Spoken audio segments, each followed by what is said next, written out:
Assalamualaikum dan salam sejahtera kepada semua yang menyertai siri webinar kita pada petang ini. Terima kasih atas penyertaan anda semua. Alhamdulillah dengan izin Allah dapat kita bersama dalam program anjuran Malaysia Productivity Corporation. Terima kasih kepada MPC, terutamanya kepada Ketua Pengarah MPC Wilayah Tengah, Dato' Abdul Latif Haji Abdul Seman, Pengarah Productivity Advisory and Consultancy Services, Tuan Rosni Abdullah, serta Koordinator Program Puan Kartin Aslinda. Bersama saya Kamal Rizam Rahmat, moderator anda bagi siri keempat dalam siri webinar peningkatan produktiviti dari usahawan untuk usahawan. Okay, sebelum itu saya just flashback sikit apa webinar kita sebelum ini, dari siri pertama hingga siri ketiga. Dan pada siri pertama kita tajuk ialah rangka kerja perniagaan anjal untuk SME. Di situ kita diterangkan bagaimana cara untuk merancang strategi perniagaan, merancang strategi awalan dan merancang strategi keluar sesuatu perniagaan tersebut. Kemudian pada siri kedua, kita diterangkan mengenai pengurusan prestasi untuk sesebuah perniagaan menggunakan kaedah Business Scorecard iaitu BSC bagi mengukur prestasi kewangan, prestasi pelanggan, prestasi proses dalaman dan juga prestasi pembelajaran dan pertumbuhan sesuatu perniagaan. Kemudian pada sesi pagi ini, kita berbicara mengenai pengurusan risiko perniagaan. Di sini kita ditunjukkan bagaimana mengenal pasti dan mentaksir sesuatu risiko tersebut. Kemudian kita ditunjukkan bagaimana cara bertindak dan menangani risiko tersebut. Dari itu kita dapat membuat penilaian risiko melalui proses risk identification, risk analysis dan risk evaluation. Jadi dalam siri kita yang keempat ni, kita akan membuat satu tajuk yang amat penting bagi jangka masa pendek dan juga masa panjang sesuatu perniagaan, iaitu strategi pengurusan kualiti untuk SME. Okay, bila kita sebut kualiti, ia satu perkataan yang kita biasa dengar. Namun apabila kita sebut perkataan pengurusan kualiti untuk perniagaan, ia menjadi satu cabaran yang besar untuk para usahawan, terutamanya bagi mencapai tahap kualiti yang konsisten. Kita biasa dengar suatu produk atau jenama yang viral atau meletup, namun hanya untuk satu jangka masa yang pendek sahaja. Okay? Ada yang selepas viral atau meletup, hilang. Kita tak dengar lagi. Okay? Ataupun ada, namun dia suka nak mengekalkan momentum kejayaan tersebut. Okay. Ini berkait rapat dengan tajuk webinar kita pada petang ini. Tidak asing lagi Dr. Adli Fadli Ramli, pengasas dan pengarah EFR Certification Semen dan Bahan, akan menerangkan dengan lebih lanjut mengenai strategi pengurusan kualiti untuk SME. Sebelum saya menjemput Dr. Adli untuk berbicara, ingin saya menyatakan seperti biasa, kita membuka ruang soalan kepada semua peserta. Anda boleh klik dan typekan soalan anda pada tab Q&A di menu webinar anda dan saya akan bacakan kepada Dr. Adli pada masa sesuai. Tanpa melengahkan masa, saya menjemput Dr. Adli untuk memulakan perkongsian. Silakan Dr. Okey, terima kasih Tuan Nizam. Bismillahirrahmanirrahim. Assalamualaikum warahmatullahi. Selamat petang semua. Nampaknya kita punya peserta berkurangan sedikit pada sebelah petang ni. Mungkin 30 orang ada yang keluar dengan keluarga pergi shopping mungkin. Hari Ahad. Hari Ahad. Tapi tak apa sebenarnya boleh juga tengok live dan insya-Allah kita akan sediakan rakaman supaya kita dapat sama-sama imbas kembali apa yang cuba saya kongsikan pada petang ini. Jadi untuk yang menghadiri webinar pada petang ini, terima kasih. Saya nampak Puan Zabedah daripada awal, Syed Nasir daripada awal join walaupun ada kekangan internet, masih cuba lagi join sebagai peserta di dalam webinar ini. Terima kasih banyak kepada peserta semua. InsyaAllah kita doakan yang terbaik kepada semua peserta yang mana telah menjalankan perniagaan, kita sama-sama berjaya. Okay, dan dengan tema sebelah petang ini berkaitan dengan pengurusan kualiti. Okay, dia adalah satu sistem yang sangat penting pada saya untuk perniagaan itu terus berdaya saing dan berdaya tahan. Kerana di dalam perniagaan ini sudah pasti terdapat pesaing-pesaing di luar. Jadi mungkin apa yang dapat membezakan kita luar dan juga dengan kita.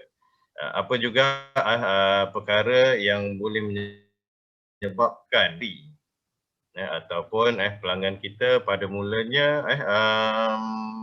mereka setia ataupun sentiasa menggunakan produk ataupun servis kita. Tetapi ada juga perkara-perkara yang menyebabkan mereka tidak berpuas hati, akhirnya mereka lari dan menyebabkan kita tidak dapat berdaya tahan. Tak dapat berdaya tahan, akhirnya kita pun terpaksa menyerah dan destinasi pelayaran kita terpaksa dihentikan. Mungkin kahwin dengan orang pulau ke ataupun berkeluarga di sana lah. Pasal usaha pelayaran kita terhenti. Okey, tetapi biasanya seorang pelayar, macam saya sendiri seorang explorer, saya rasa saya agak sukar untuk bekerja dengan orang. Saya still prefer bekerja sendiri, keputusan sendiri, dan saya suka meneruskan pelayaran saya. Walaupun salah satu masa tu kita dah sampai ke destinasi yang kita rasa macam kita dah stabil, contohnya hutang-hutang semua dah bayar, rumah dah habis bayar, jadi dari segi liability tu dah tak ada. Tetapi challenge nak berlayar tu tetap ada, gatal lah ambil satu lagi rumah. Okey, jadi untuk nak terus berdaya saing dan berdaya tahan, ada satu perkara yang sangat penting, iaitu penjagaan kualiti. Jadi kualiti kita perlu urus, dan untuk nak urus kualiti, satu perkara yang sangat penting, di dalam pengurusan kualiti ialah untuk menjaga pelanggan kita. Jadi dia termasuk di dalam balance scorecard ataupun ukuran prestasi yang kedua dalam balance scorecard, iaitu berkaitan dengan customer, sangat berkait rapat. Walaupun ada juga ukuran-ukuran prestasi yang lain, internal proses boleh dimasukkan dalam sistem pengurusan kualiti, dari segi talent management, dari segi penambahbaikan, memang ada dalam sistem pengurusan kualiti. Jadi apakah itu sistem pengurusan kualiti? Okey, jadi untuk nak tahu lebih lanjut kualiti, kita perlu tahu definisinya terlebih dahululah. Jadi dalam pengenalan sistem pengurusan kualiti ini, saya akan terangkan apakah itu kualiti dan apakah itu sistem pengurusan. Dan seterusnya, pembangunan sistem pengurusan kualiti SPK ataupun dia short form lagi sini SPK, dan penilaian penambahbaikan, sebenarnya dekat dalam pembangunan dan penilaian dan penambahbaikan ini ada dua strategi yang saya akan fokuskan. Iaitu strategi yang pertama adalah strategi berkaitan dengan produk, dan yang kedua adalah strategi yang berkaitan dengan proses, iaitu proses approach. Kerana sistem pengurusan kualiti ini berkait rapat dengan proses, kerana untuk mendapat produk yang baik, proses mestilah baik, barulah kita dapat produk yang baik. Tetapi kalau proses kita mempunyai masalah untuk mendapatkan produk, jadi produk kita mungkin ada masalah. Jadi kita kena pastikan proses kita baik. Jadi proses approach adalah satu strategi yang saya akan kongsikan pada hari ini. Saya akan gunakan turtle diagram. Okey, kualiti. Definisi kualiti ada banyak. Ada yang kata dia adalah perfection, consistent. Kadang-kadang kalau kita tengok kamus, bila kita pergi ke bahagian quality. Okey, dia ada buat definisi dan memberi contoh seperti emas. Emas ada 916, ada 999. Silap. Okey, dia kata okey yang purity yang lebih pure, lebih baik, berkualiti. Ada juga dekat definisi-definisi lain dia adalah eliminating waste, speed of delivery, compliant, policy procedure. Okey, tetapi saya lebih fokus apabila nak define quality ni saya ambil ISO 9001 punya definisi. Saya lebih suka gunakan standard ISO 9001 kerana ISO 9001 yang telah dipublish semenjak tahun 1987 sehingga kini yang latest sekali adalah 2015. Okey, dalam ISO 91 dia ada define quality adalah berkaitan dengan meet customer requirement, memenuhi kehendak pelanggan. Okey, kenapa saya suka? Kerana saya suka buat satu analogi kalau dari segi nak define quality ni. Masa zaman-zaman dulu saya belajar quality ni, selalu saya ambil contoh antara kancil dengan Mercedes. Oh, jauh. Kita ambil kancil dengan Mercedes sebagai contoh. Okey, di mana saya sendiri pun pakai kancil juga dulu, lama daripada 2004 sampailah 2009 saya pakai kancil. Ada pergi tempat klien pun pakai kancil. Ada satu konsultan cakap, "Oi, ni konsultan ni kedekut ni pakai kancil ni." Saya cakap dengan dia, saya kena pakai kancil kalau tak nanti dia ingat saya sembelih klien kalau pakai Mercedes ni. Tahan payment nanti. Dia tahan payment ni, dah banyak duit dah ni konsultan ni. Okey, jadi pergi balik kepada definisi dari segi kalau Cik Nizam kalau kita kata quality, yang mana satu lebih berkualiti? Yang mana satu berkualiti lah, kancil atau Mercedes? Kalau ikut dia tu akan ikut Mercedes ni. Okey, kalau ikut persepsi ikut persepsi kalau kita tanya-tanya orang biasanya orang akan cakap Mercedes lebih berkualiti.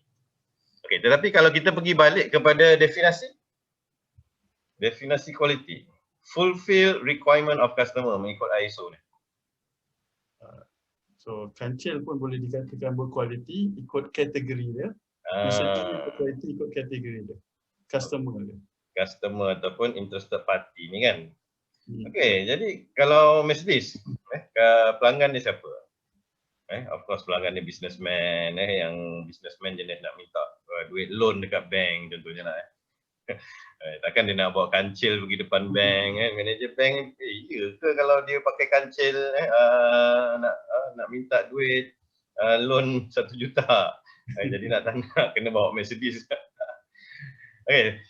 Jadi sebenarnya requirement customer yang beli Mercedes tu ada pelbagai lah. Of course dia nak buy the luxury of it, dia nak beli comfort, keselesaan, dia punya status. Okay, jadi for example for that purpose Mercedes mungkin dapat fulfill this requirement lah. So long kereta tu boleh jalan, tak ada rosak dan give the comforts and performance yang diperlukan oleh customer tadi. Okay, so basically kita boleh katakan Mercedes pun ada quality. Tapi kalau dia dah selalu rosak tepi jalan, tak ada masalah nanti. Sama juga kancil sama juga kancil. Those yang beli dia, customer yang beli dia ni ada juga kita punya requirement macam saya dulu beli reason kadang-kadang pergi tempat klien tempat parking susah. Kalau kita bawa kereta besar-besar nak parking payah. Jadi kita bawa kereta kecil. Lepas tu maintenance memang murah. Isi minyak penuh pun 30 ringgit, kalau Mercedes isi 100 lebih. Okey, jadi as long dia tak rosak, dia boleh bawa saya daripada A ke B, dia adalah fulfill requirement saya. Jadi saya boleh kata kancil pun berkualiti, Mercedes pun berkualiti. Okay. Tetapi bukan tetapilah untuk kita buat saya hanya buat analogi saja tadi, perumpamaan saja. Untuk setiap organisasi pun sama juga. kita boleh kata restoran yang berhawa dingin dengan warung di tepi jalan. Mereka pun ada customer masing-masing. Kalau kedai dia aircon tapi tak ada orang datang, mungkin harga mahal, makanan tak sedap, orang tak datang, jadi kita boleh kategorikan nampak gah tetapi dari segi kualiti tidak ada sebab tu pelanggan tak datang. Warung tepi jalan walaupun aircon semula jadi, kadang-kadang bau asap lori, Berabuk kan. berabuk, bising, penuh orang.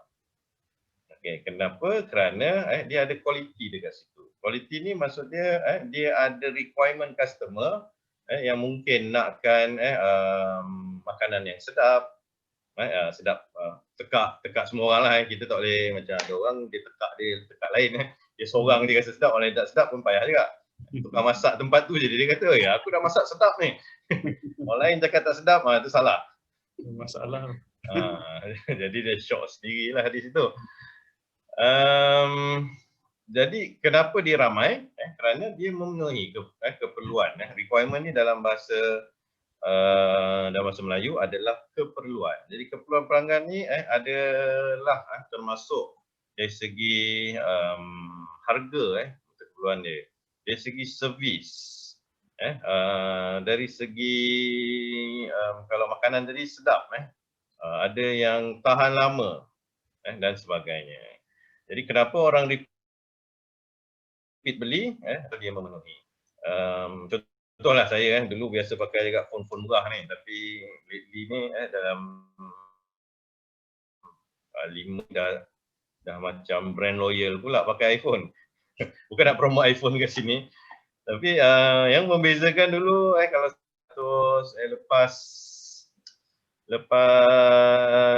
tak sampai setahun kadang-kadang bateri dah kong. Dulu ada sekali tu kereta rosak tepi jalan, masa keluar rumah bateri penuh.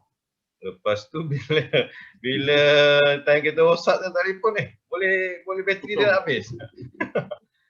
Itu yang try beli iPhone, tengok lepas tu iPhone pun kalau sekali pakai iPhone 3 tahun tak payah nak tukar-tukar servis data. Okay, jadi dia memenuhi kehendak saya. Dari segi mungkin harga mahal sedikit tetapi saya bayar lebih, memudahkan kerja saya. Jadi dekat situ setiap usahawan perlu mempunyai keupayaan ataupun dipanggil kat sini ability lah, keupayaan untuk memastikan ciri-ciri produk dan proses di organisasi, contohnya proses mengambil order. Proses untuk melayani komplain contohnya jika ada masalah dengan produk.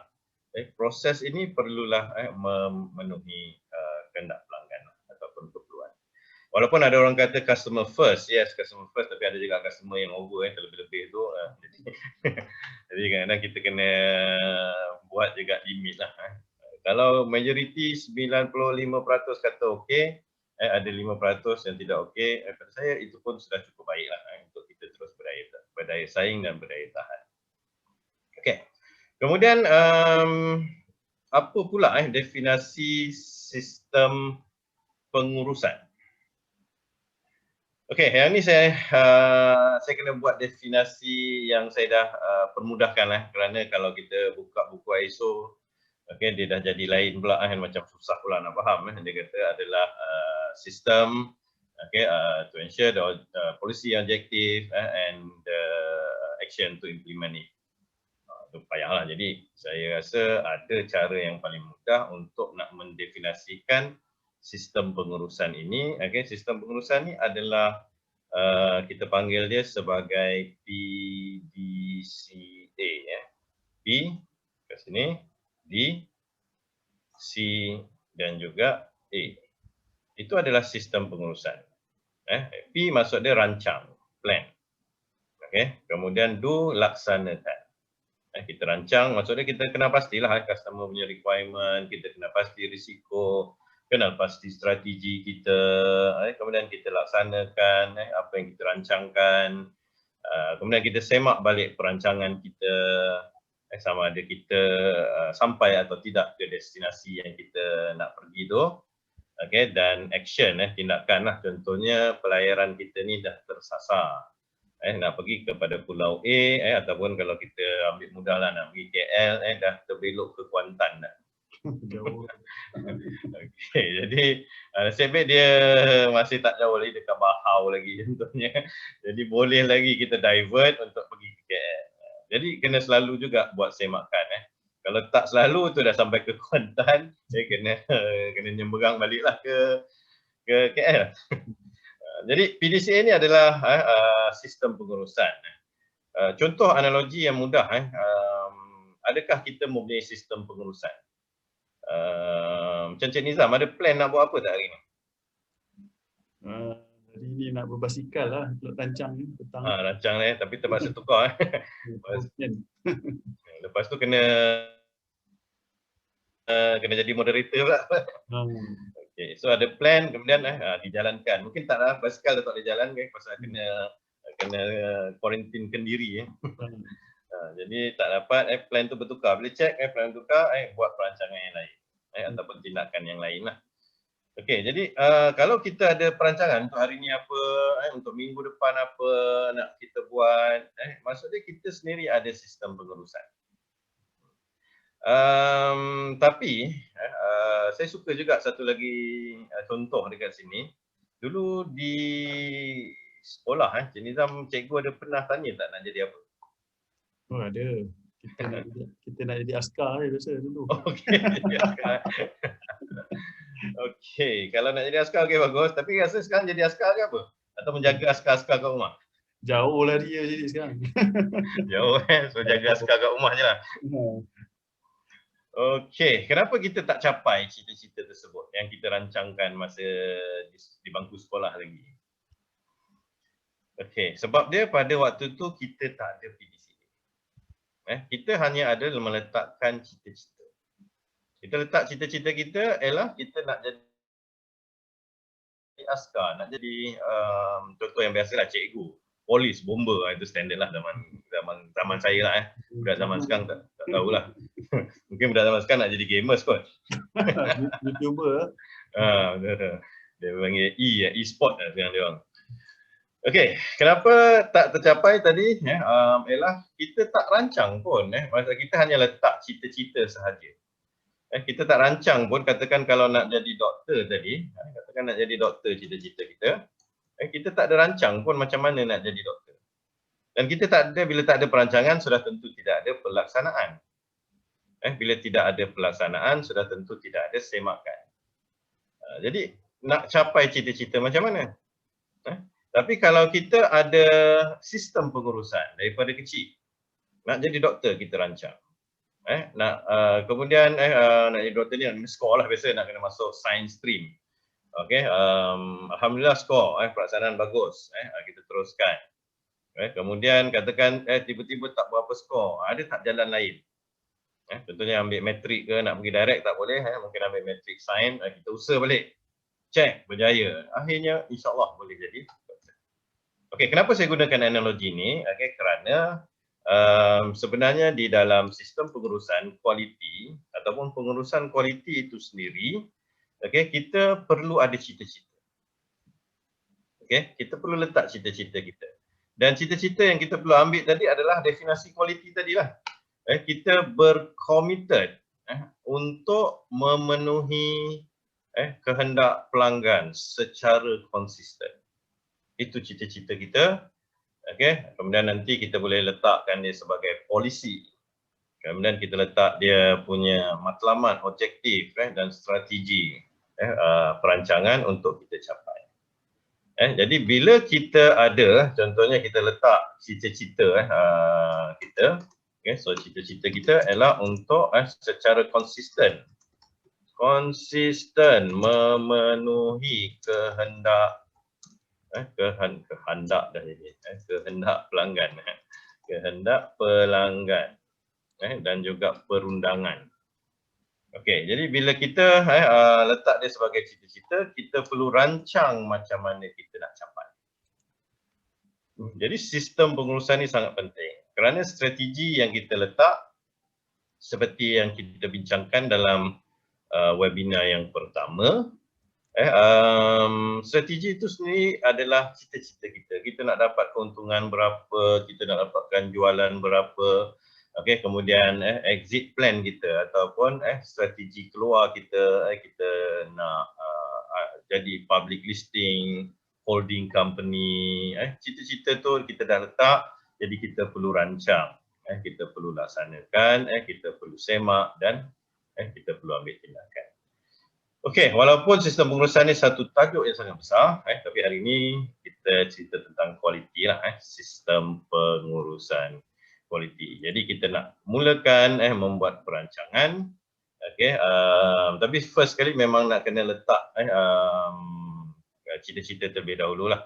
Dan kalau ikut ISO 91 ni, dia wajib dia adalah konsisten memenuhi kehendak pelanggan dan perundangan. Ini wajib. Okey, kemudian ada cita-cita yang kedua ialah dia mestilah membuat penambahbaikan secara berterusan. Okay, yang ni dua, kalau company tu ada persijilan ISO 91, ini memang bahagian saya lah. Memang saya selalu audit company untuk mendapatkan persijilan ISO 91.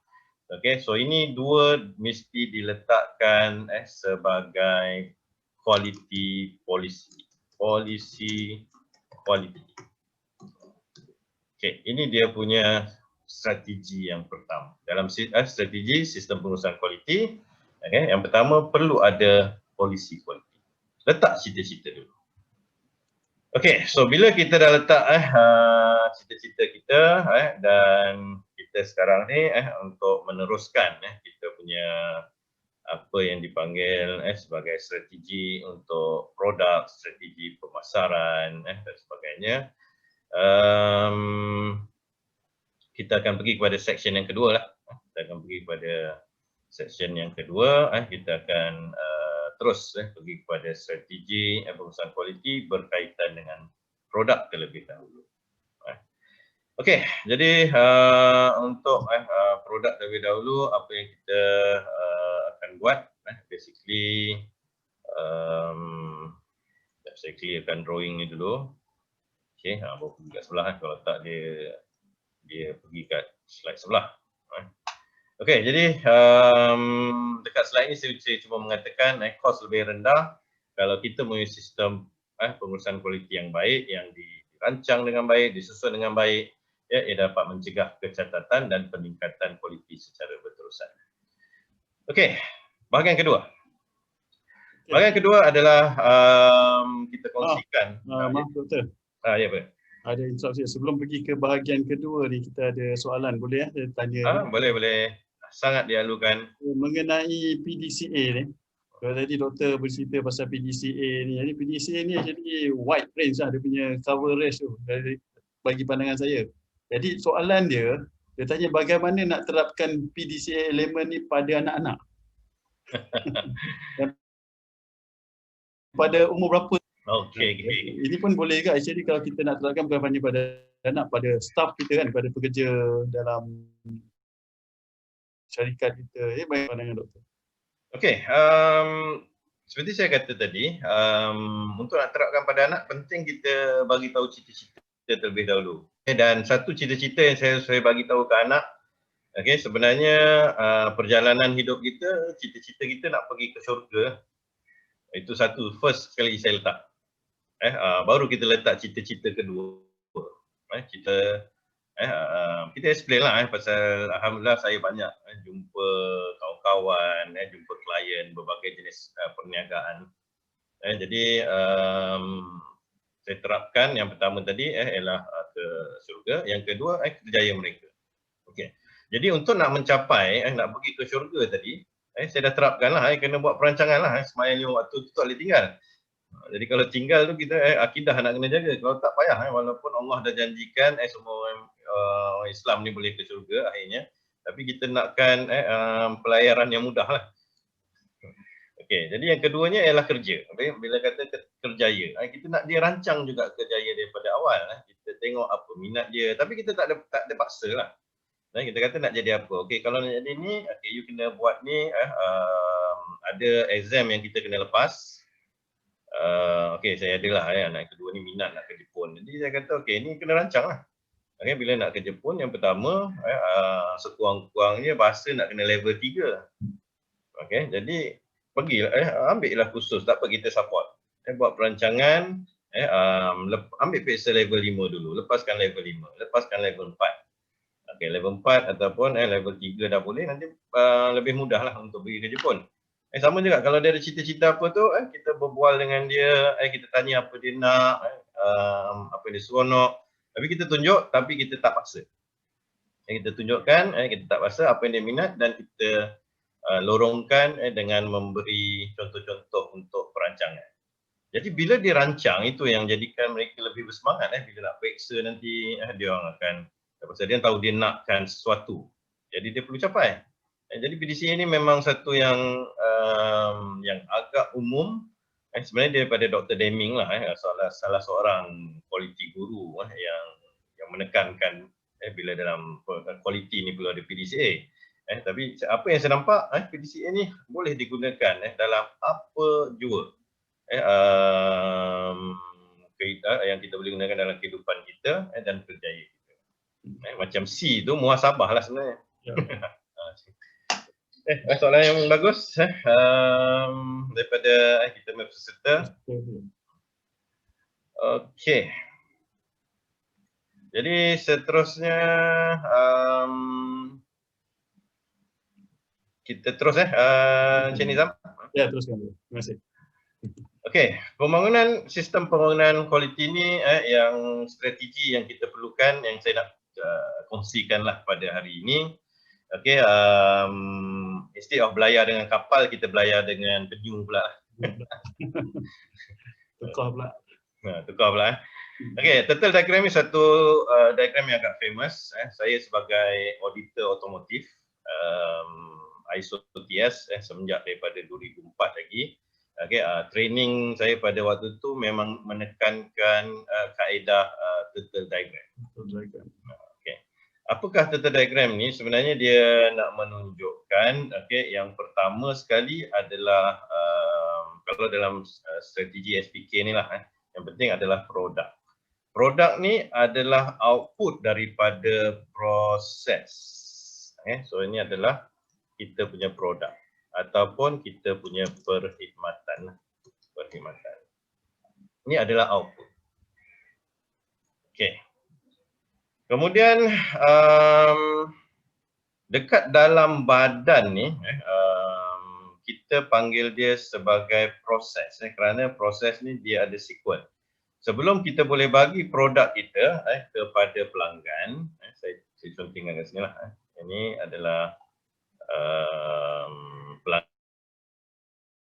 pelanggan kita lah. Ini nak dapat dia punya produk, sudah pasti dia mempunyai proses. Yang pertama mungkin dekat sini kita panggil dia sebagai pesanan. Pesanan ataupun order lah bahasa putih ada order tapi order ni dah macam jadi bahasa Melayu dah sekarang. Okey, jadi dekat sini pelanggan juga dekat sini. Okey, ada yang panggil pesanan, ada yang kalau dalam diagram yang lain kita panggil dia sebagai requirement ataupun apakah keperluan. Sebab ada juga bisnes yang kita tak nampak proses pesanan ni, dia terus identify keperluan. Okey, jadi bila dapat pesanan ataupun kena pastilah keperluan pelanggan, ini sebagai input di dalam proses di dalam badan penyu ni. Okey, kita ada yang dipanggil sebagai proses lah. Okey, jadi proses dekat sini. Dengan proses. Okey, jadi proses ni ada step-step lah. Ada step-step. Step satu apa, bila terima pesanan ataupun dah kena pasti keperluan. Ini step pertama. Okey, ini step kedua. Okey, ini step yang ketiga. Dan step yang seterusnya dapatlah pelanggan tadi produk yang dia pesan tadi ataupun yang dia nak tadi. Okey, ini adalah badan. Okey, kemudian yang ketiga ni adalah elemen untuk sesuatu proses. Alright, so elemen sesuatu proses, setiap proses ni untuk dia nak untuk mengeluarkan produk tadi, dia memerlukan pertamanya dia memerlukan orang yang untuk menjalankan proses tu. Ini kita panggil dia with whom. Ini satu kaki dia. Ini siapa yang akan menjalankan proses ni? Pasal dia takkan bergerak secara automatik. Tak ada tiba-tiba dia magic dia dah dapat produk. Jadi berkeluar tak. Okey, jadi dia perlu ada orang menjalankan proses, kena ada orang yang mengambil pesanan, kena ada orang yang akan membungkus dan sebagainya sebelum dapat perkhidmatan tersebut. Okey, kemudian mereka memerlukan peralatan ataupun infrastruktur untuk nak menjalankan proses-proses ni. Okey, kemudian dia memerlukan SOP. Sekarang ni zaman ni saya sukalah gunakan SOP pasal semua dah biasa. Dah perkataan biasa zaman-zaman COVID ni kan. Tapi ada juga makcik-makcik dia tanya apa? Ni soap. Dia fikir apa benda soap ni? Okey, standard operation procedure ataupun SOP. Dan dia perlu juga biasanya arrow ni saya buat arrow masuk lah untuk semua ni pasal perlu ada SOP untuk jalankan proses, perlu ada infrastruktur untuk menjalankan proses, perlu ada orang untuk menjalankan proses. Dan akhir sekali bila proses telah berjalan dia ada dua output. Output yang pertama adalah benda yang secara fizikal yang akan diterima oleh pelanggan ataupun maklumat lah. Ada orang dia beli maklumat so dia getting the services. Okey, yang ni adalah internally apakah keputusan dia? What result ataupun kita panggil dia prestasi dia. Okay, so what is the dia punya performance ataupun prestasi dia. Prestasi dia adakah on time, adakah betul, correct part yang kita bagi. Adakah prestasi yang kita bagi tadi mengikut spesifikasi, ikut spek yang dia minta. Jadi kalau kita tengok apa yang kita bagi perkhidmatan ni bagus, result dia pun bagus lah. Okey, jadi untuk turtle ni sebenarnya adalah penting turtle ni mempunyai 4 kaki. Kerana kalau dia tak ada 4 kaki, seperti analogi yang biasalah daripada kita punya webinar yang pertama untuk nak sampai ke destinasi. Nak pergi ke depan ni, katakan kalau 4 kaki dia boleh berenang dengan mudah. Dia boleh berenang sampailah ke destinasi yang dia nak capai. Tetapi apabila satu kaki, orang kata kalau orang Johor panggil pengkor ataupun kaki dia sakit ataupun patah ataupun hilang. Jadi kita boleh bayangkan turtle ni nak berenang, satu tak ada, jadi dia tinggal satu jadi berenang. Okey, nak capai ke destinasi tu dia mungkin tersengit dulu dia nak pergi ke depan tapi dia pergi ke kiri. Pasal apa? Dia punya kaki dia satu je yang berenang. Dia berenang satu. Jadi nak kena betulkan balik. Nak kena betulkan balik baru boleh bergerak dengan lurus. Okey, jadi untuk sistem pengurusan kualiti sangat penting. Sangat penting kita perlu ada empat kaki. Untuk setiap proses di dalam organisasi kita. Kita ambil contoh kedai makan kita ambil contoh. Okey, kita buat kajian menggunakan turtle ni. Okey, di mana katakan dia tak cukup orang nak ambil order. Pelanggan tengah ramai ni, tak cukup orang nak ambil order. Dialah tukang kira, dialah tukang masak, dialah yang basuh pinggan. Customer datang dia biarkan je dulu. Okey, jadi dekat situ dia tak cukup orang maksudnya kaki tak cukup dekat situ Turtle dia patah, pengkor satu. Okey, jadi proses dia tidak akan berjalan dengan lancar. Okey. Jadi biasa masalah usahawan ni satulah biasanya kita boleh buat semua. Biasa usahawan SME ni dia buat A to Z. Pasal mula-mula start bisnes memang disapu semua orang sini panggil pakau liau. Dia sapu semua kerja. Daripada set up mesin dia buat, layan customer dia buat, sorting produk dia buat.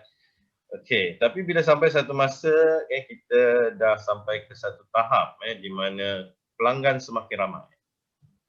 Okey. Jadi kita ni kepakaran kita memasak. Jadi kita dah tak bolehlah nak duduk di depan tapi dalam masa yang sama kita boleh saja untuk upah okey, dan juga kita bersapa lah ada masa kita lepas-lepas masak tu bertegur sapa dengan pelanggan. Orang ni penting. Sama juga peralatan tak cukup. Cik Nizam ni ada bengkel tapi peralatan tak cukup. Jadi kerja pun jadi susah. Kaki nak buka enjin payah, turunkan gearbox payah, nak pakai jack tapi jack pun yang macam dekat belakang kereta punya tu. Memang tak jadi kerja. Jadi kerja susah. Kemudian SOP tak ada. Kadang-kadang kita gunakan teknik A. Lepas tu esok teknik B. Lusa teknik C. Okey, itu menyebabkan kita punya produk nanti tidak konsisten. Jadi bila produk kita tidak konsisten, kualiti kita akan menurun. Jadi 3 ni perlu ada dan kita perlu ada kriteria untuk pemantauan. Kalau tak, banyak dalam siri-siri sebelum ni, saya kata banyak usahawan dia shock sendiri. Dia ingat dia dah okey. Kerja pagi sampai petang penat, tapi sebenarnya ada masalah yang dia perlu tambah lagi. Jadi untuk sistem pengurusan kualiti sangat penting untuk kita untuk kita menyediakanlah untuk kita menyediakan kita punya perancangan dengan melukis detail kita. Jadi kita perlu kenal pasti proses-proses kita. Kalau kedai makan nanti ada proses memasak, ada proses yang penting ni nanti kita pergi kat slide sebelah. Contoh dekat sini. Dekat slide sebelah ni saya ada macam so saya ada detail kosong. Sebelum detail kosong tu ada gambar ni. Produk berkaitan dengan produk.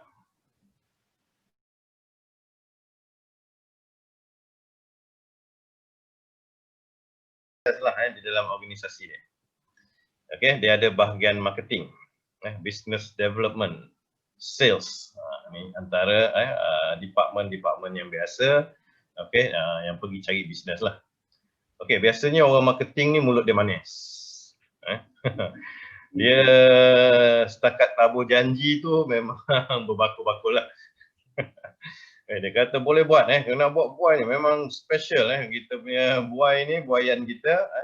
So kita ada tupang dekat sini, semua boleh buat. Apa yang nak kita boleh buat. Nak buat macam ni pun boleh. Kita boleh gantung pokok ni.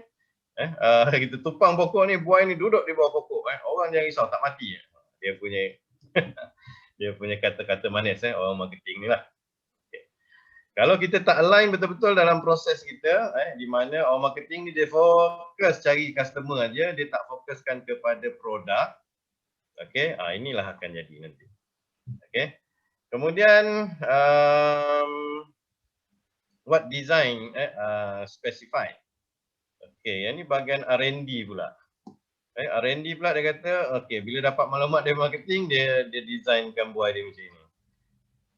Kemudian management. Management pun dia jenis kata-kata manis juga. Boleh kita buat 3 tali. Dia cakap, buat 3 tali ni. Memang boleh. Tapi manufacturing buat 2 tali. Pendek pula tu. Pasal apa? Bila cakap 3 tapi management tak nak bagi material, tak nak bagi manpower nak buat, inilah jadi dia. Dan yang seterusnya QA pula approve lain pasal dia kata customer tak nak macam ni customer mesti nak satu panjang satu pendek. QA pula. Quality assurance, kemudian marketing pula dia tukar balik marketing change ikat ke tepi pokok. Kemudian engineer develop macam ni pula tapi sebenarnya customer nak macam mana? Customer nak buat yang simple, Okey, tak perlu 3 tali macam ini, just 2 tali dan dia boleh berbuai. Itu yang dia nak. Okey, tetapi jika kita punya turtle tadi tidak dikenal pasti dengan baik, turtle kita produk dia nak macam ni. Jadi kita buatlah turtle betul-betul. Okey, so dipanggil proses approach, kita nakkan buai macam ni, dapat produk ni. Jadi customer duduk kat sini dia akan happy. Okey, jadi proses daripada orang marketing ni, dia jumpa customer, mintalah betul-betul dengan customer apa yang dia nak.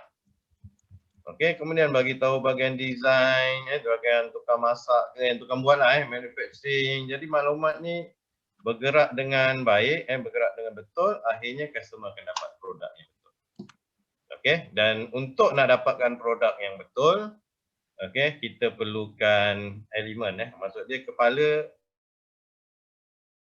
kena betul. Kalau input dia betul, input dia tak macam ini, input dia macam ni, input dia macam ni. Apa yang dia nak dia bagi tahu siap-siap.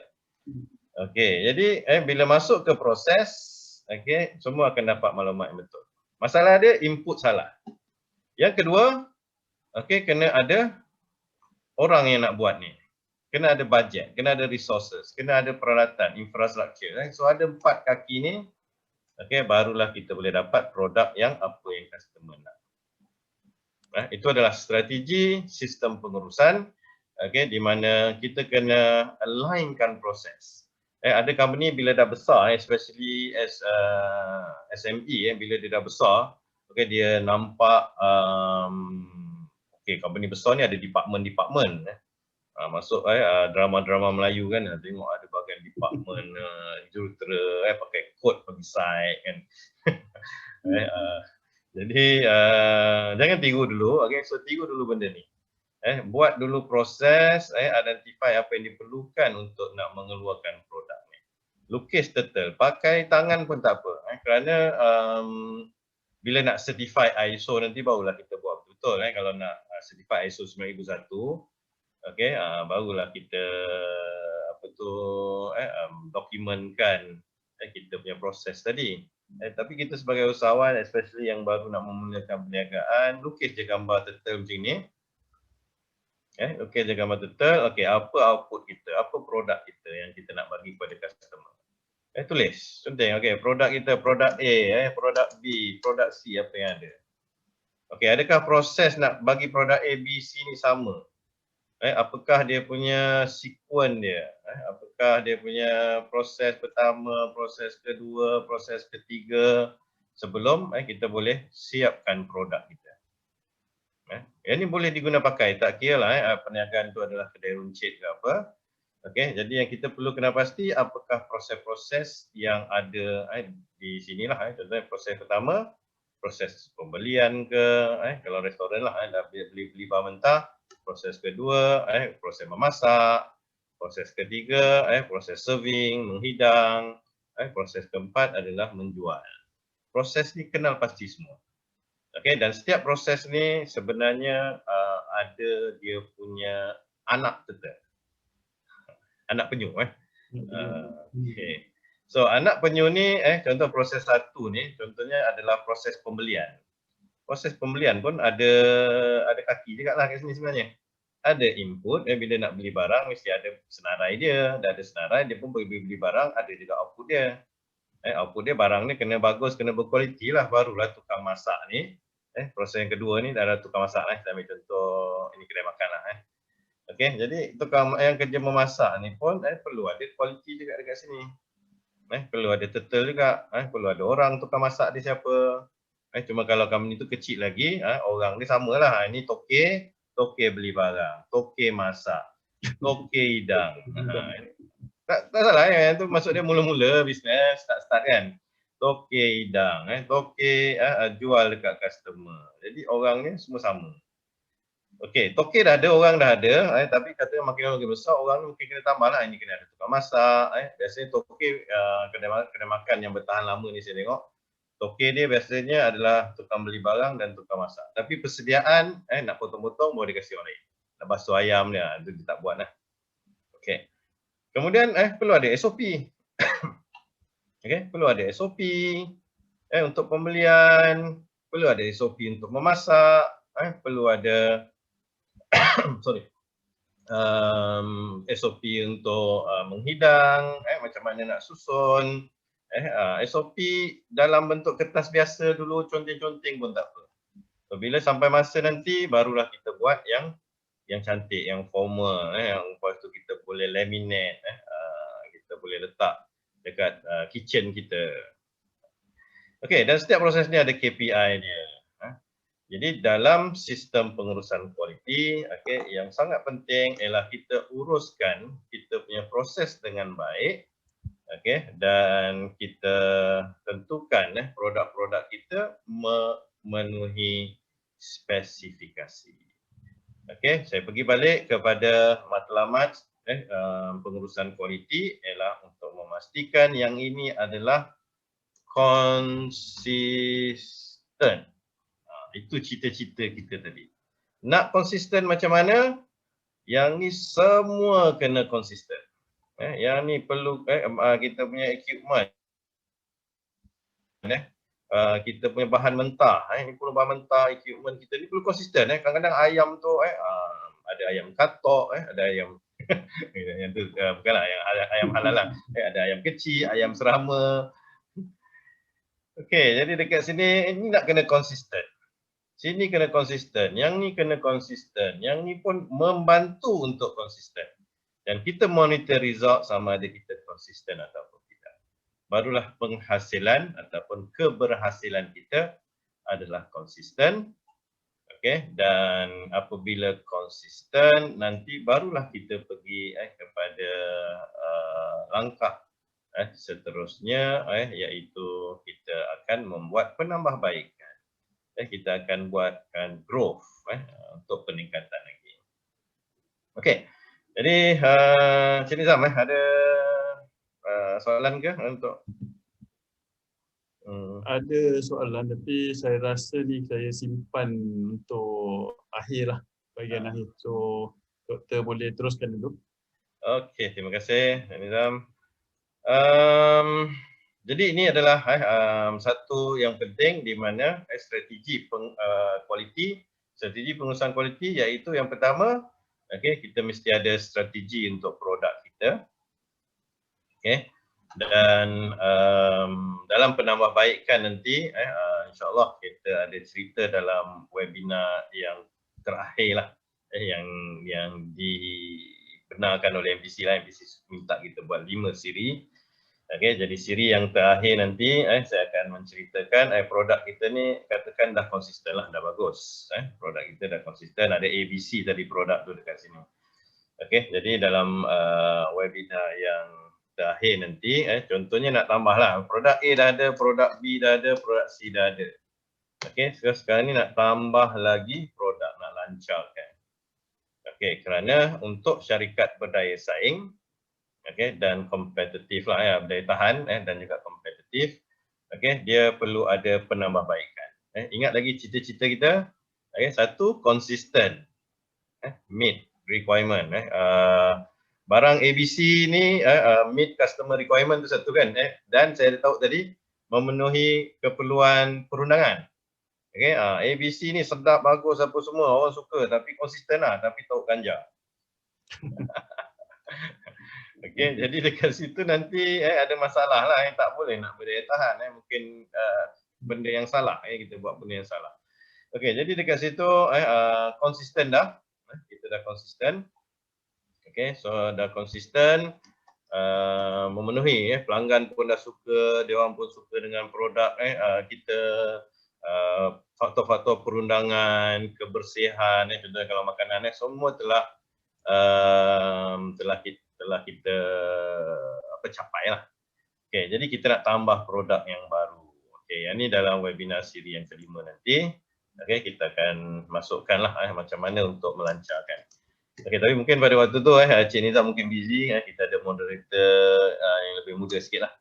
Tapi Cik Nizam muda juga sebenarnya. So untuk nak lancar produk dalam webinar yang kelima, yang ni hari Khamis lah, lambat lagi. Pukul 3 petang. 3 petang, kerana malam ni saya dah kena gerak ke Sungai Petani lah, untuk buat audit di sana. Jadi untuk yang seterusnya, slide saya yang seterusnya ini adalah berdasarkan sistem pengurusan kualiti. Okey, mengikut standard ISO 9001, okey, kita perlu membuat penilaian. Penilaian tadi. Okey, turtle tadi sebenarnya dah ada dekat kaki turtle, turtle tu pun dah berenang cantik Tapi kita nak tengok juga keputusan dia. Kerana dekat dalam sistem pengurusan kualiti kita nak semak, nak buat check. Okey, so apa result dia? Okey, daripada result ni yang pertama kita nak tengok sama ada kita mencapai sasaran kita ataupun tidak. Okey. Yang kedua kita nak tengok trend. Kadang-kadang kita capai sasaran tetapi trendnya menurun. Jadi kita agak risau juga jika trend menurun. Jadi sasaran dia dari segi level kita dah capai. Profit yang kita nak untuk tahun 2020 contohnya dah tercapai. Tetapi trend dia macam mana? Trend dia berterabur ke? Kemudian kita perlu membuat analisa. Dan daripada analisa ni kita akan kenal pasti penambahbaikan. Ataupun dalam konteks ni kita panggil sebagai action. Ataupun tindakan penambahbaikan. Dan untuk kalau company yang dekat sini yang pernah dengar dia ada ISO 9001 dalam menilai pencapaian ini ataupun evaluation of the performance dalam clause 9 sebenarnya ada memasukkan syarikat kena buat audit dalaman. Tak apalah SME kalau tak ada ISO tak buat audit dalaman pun tak apa. Kerana audit dalaman ni digunakan untuk nak check dia check benda yang berbeza pula. Tadi kita check pencapaian, audit dalaman adalah untuk nak check kita punya badan turtle tu. So badan turtle tu dia ada proses kan step-step tadi. Sama ada SOP kita perlu ditambah baik untuk setiap step-step tu. Jadi kita buat audit. Kita tengok dalam SOP kata kena pakai mask. Tapi pelaksanaan tak pakai mask. Dalam SOP kata kena catat dekat buku rekod tapi tak catat buku rekod. Jadi audit dalaman ni tujuan nak check lah sama ada apa yang kita tulis di SOP dilaksanakan ataupun tidak. Kerana kalau saya audit Encik Nizam, kalau saya audit biasanya saya tak orang kata terus bagi finding lah. Kalau dia tak ikut saya akan tanya lah. You buat kajian sendiri, kenapa tak ikut? Mungkin SOP tu tak sesuai. Tapi kalau SOP KKM tadi wajib lah itu tak boleh cakap tak sesuai lah. Yang tak sesuai boleh ubah pasal SOP ni adalah kita yang buat sendiri. Kita yang buat.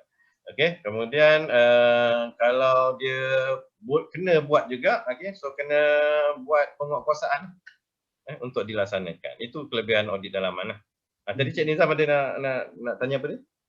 Dia macam penguatkuasaan lah kira kalau audit dalaman ni. Dia periksa sama ada kita ikut SOP atau tak ikut lah. SOP sendiri tu.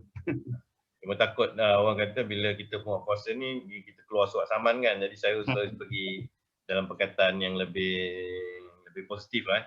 Tapi sekarang ni sensitif juga cakap positif-positif ni. Jadi saya kena tukar perkataan lain tengah cari lagi perkataan lebih sesuai menukarkan perkataan yang positif tadi. Tak apa petang-petang ni gua sikit. Audit dalaman dan ada satu lagi adalah management review. Management review. Jadi adalah semak semula kalau dalam bahasa Melayu saya tengok mampu punya ISO dia buat translation. Semak semula pengurusan. Iaitu pengurusan akan menyemak baliklah analisa penambahbaikan ni tadi semua. Dia punya trend sasaran dia akan check balik sama ada memerlukan penambahbaikan ataupun tidak. Dan biasanya kita memang perlu setiap tahun lah ada sesuatu yang baru yang perlu kita tambah baik supaya kita boleh terus berdaya saing dan terus berdaya tahan di dalam perniagaan. Dan yang penting sekali berdaya saing dan berdaya tahan kita nak sampai ke destinasi yang kita telah sasarkan.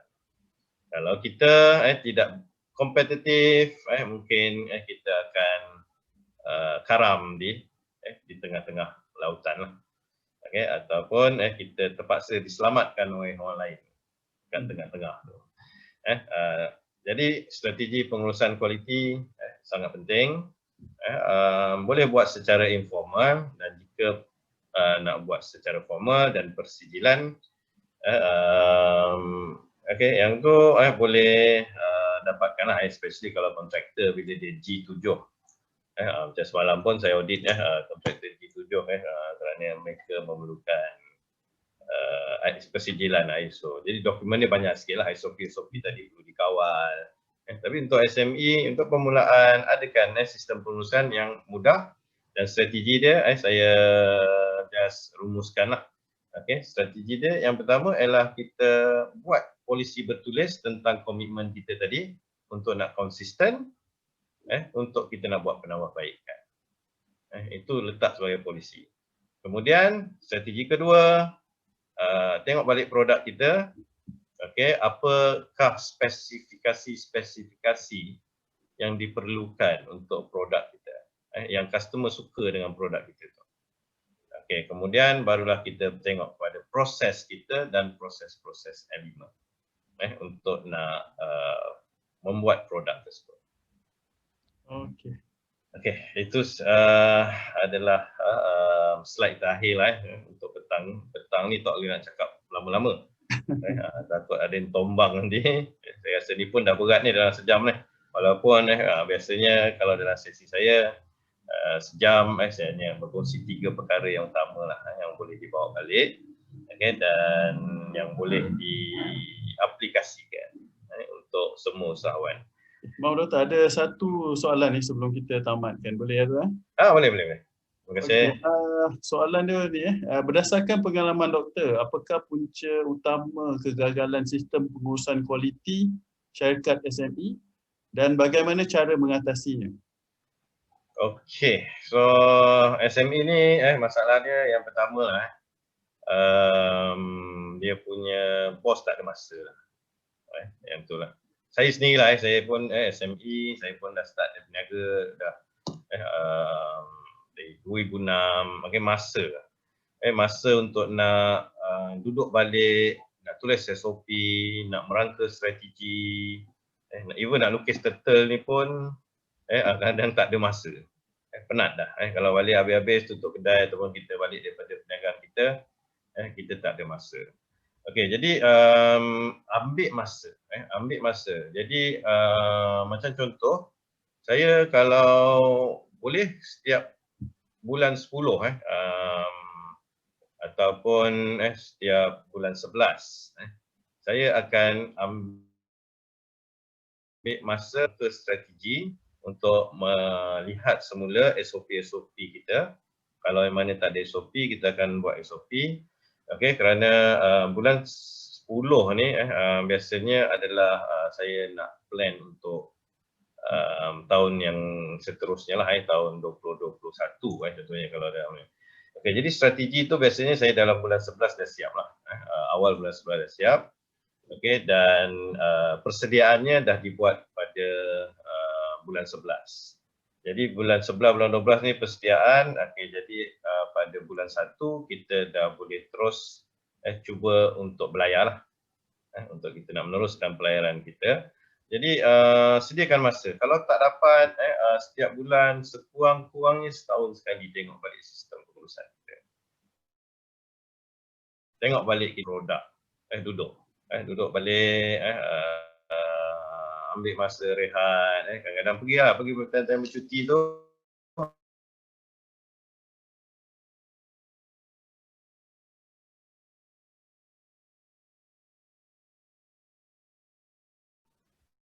Okey. Saya tak cukup lah SOP pembelian so far. Okey, SOP untuk pesanan untuk nak ambil order, kita tak ada SOP. Okey, jadi dekat situ, okey, nanti balik daripada kita bercuti bulan 9, bulan 10 tu, kita buatlah SOP untuk mengambil pesanan. Ambil yang mudah je dulu. Kerana contoh kalau kita ambil pesanan, kita ada SOP, kita ada SOP yang manual. Kemudian ada pesanan SOP yang auto ataupun dah menggunakan cyber, IT. Orang kata IR 4.0 lah sekarang ni. Okay, jadi kita boleh tambah baik kita punya SOP tadi, kita ada lagi pesanan manual tapi dalam masa sama kita ada juga pesanan yang automatik. Okey, jadi success factor sediakan masa untuk urus kualiti kita. Okey, ambil masa sedikit, tak apa, kita mungkin kehilangan kalau orang yang ada runcit ni dia tutup kedai sekejap. Mungkin dia kata rugi beratus-ratus ringgit atau rugi ribu. Okey, saya kata tak apa, okey, kita tutup sekejap. Okey, kita buat balik strategi kita, tengok balik kita punya kualiti. Okey, itu tips saya. Okey, terima kasih Doktor. Alhamdulillah, I think dengan terjawabnya soalan tu kita menghampiri akhir sesi kita pada hari ini. Terima kasih sekali lagi pada Dr. Adli.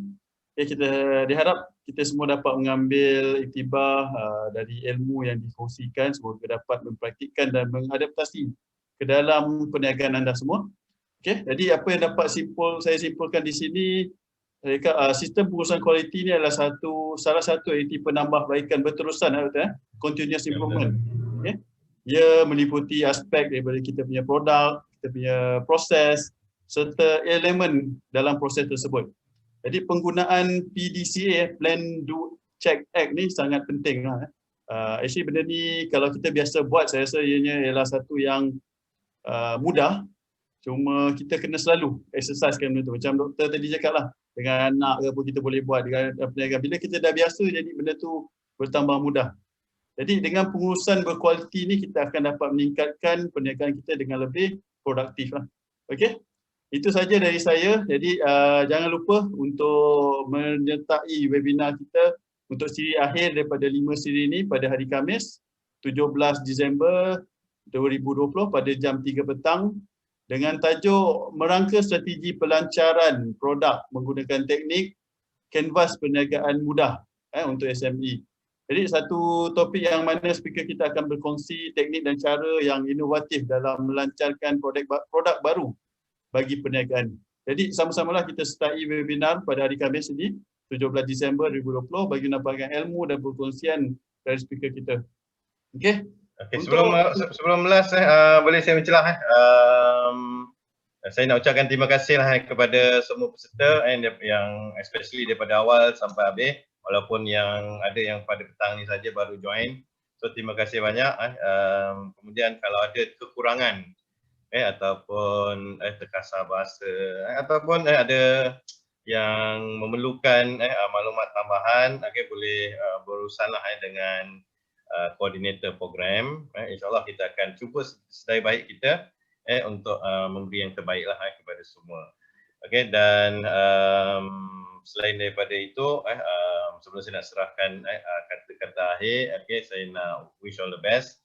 Okey, insyaAllah panjang umur, murah rezeki, kita jumpa 17 Disember untuk kita sama-sama berkongsi. Dan apa yang baik itu sesungguhnya datang daripada Allah, dan mana yang kurang itu datang daripada saya lah. Jadi daripada 4 sesi ini ada kekurangan dan sebagainya, saya mohon maaf. Kalau ada yang perlukan penambahbaikan, boleh bagi feedback kepada koordinator program. Terima kasih. Saya serah balik ke Encik Nizam. Terlupa nak buat kata pasal ni dah nak tunggu 5 hari lagi buat jumpa.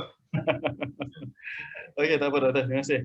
Macam doktor cakap tadi lah, jika ada persoalan lanjut, anda boleh melawat website efrmanagement.com atau email terus kepada edlyramli@gmail.com, edlyramly@gmail.com.